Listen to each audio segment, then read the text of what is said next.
Three things I've learned being in Dubai. All right, it's gonna be a good, juicy video.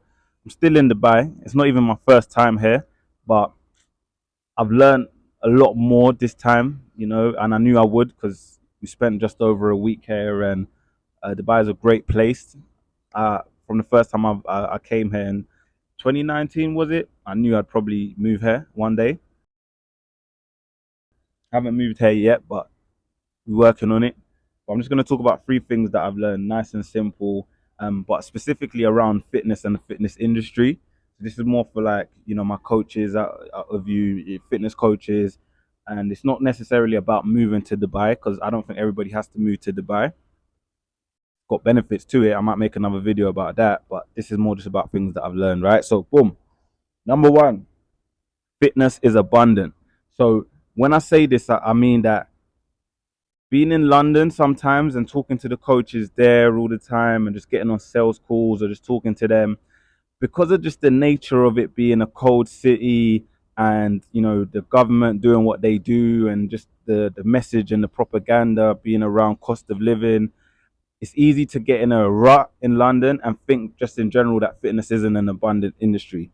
Because I put it like this, if everybody's kind of scraping it by and cutting costs of things and seeing what subscriptions they can drop, the naive, silly thing to do would be to kind of, put your fitness at the bottom of your priorities. But that's what most people do. So I just feel there's this tone in England where it just feels like the fitness industry isn't that abundant, right? And coaches carry that around them.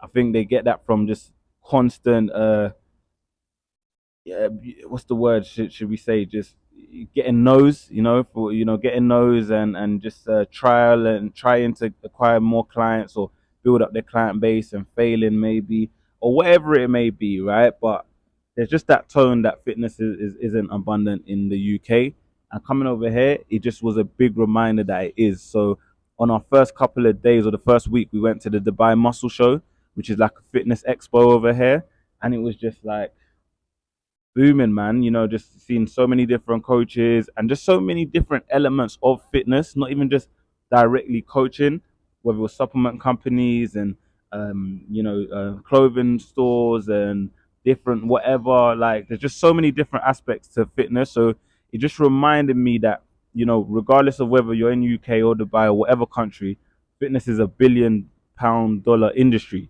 yeah, or multi-billion. So there is money. It's just about like not trapping yourself in a certain environment, in a certain mind state, and just remembering that fitness is abundant. If there's billions and billions of pounds in this industry, then you must be able to make a six-figure living out of it or more, right? That's point number one. All right, point number two, networking is key.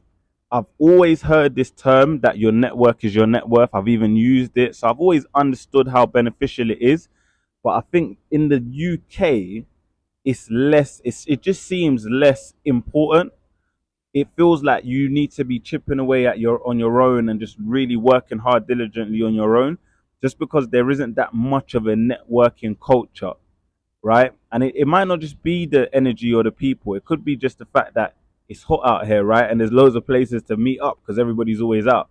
Like as I speak in London, it's snowing. It's proper, like it's like 1 degree or whatever it is.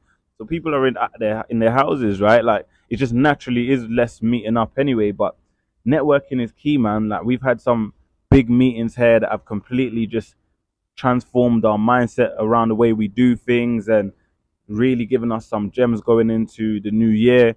And that wouldn't have happened without the networking, as well as the people we've been able to meet and just connect with so casually as well. Like we'll just be walking down the street and then meet someone that's just like in our line of work and just have a nice general conversation with them. And then you never know, they might end up working with us. We might be able to do something for them. Um, Yesterday we even went to a cafe, right? And then it was like a complex, and the person who owned it just started speaking to us, and he was like, "What do you do?" And then he just said, "Oh, reach out to this person." So yeah, networking is key, man, and that goes anywhere in the world, wherever you might be. But I guess it was just a big reminder being here, and it just kind of highlighted that it actually is key and it does work. All right, boom. My third and final point, which has actually shown me that I could probably come up with more, but I'm just gonna keep it smooth with 3 points today, right? Flexibility is the whole point of going online, if you think about it properly, right? Because why else would you want to go online? It's probably more simple to build an in-person business. Yeah, you might be capped at a certain amount, but there's loads of things you can do, right? You can kind of like be mobile, you can increase your prices, you can go to somewhere that like has a high cost, so you can move to somewhere like a major city like London and then do it from there. It could be the major city that's near you. So the whole point of going online is that flexibility where you get to travel the world, you get to spend more time with your family, right? And it reminded me that look, something a mate of mine told me, which is that like the world is your oyster now. It's not as it's more accessible than it once was.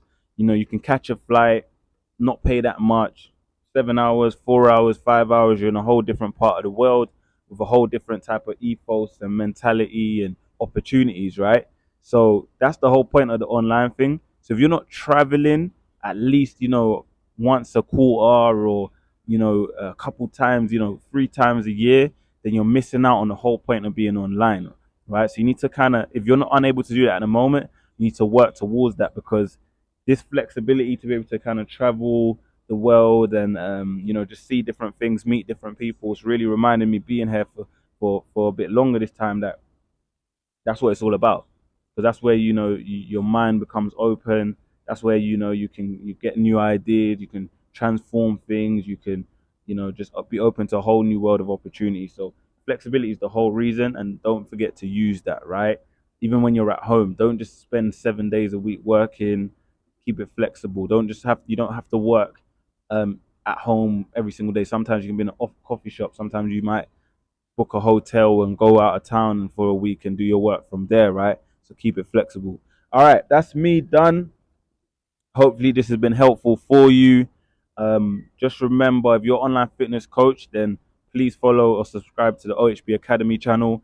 We're actually running a webinar every week, but these are high level webinars, more targeted to people who are making 2 to 5K per month already that want to take it to the next level. Okay, so please subscribe to that. Check me out on Instagram. Make sure you're subscribed if you're not subscribed below.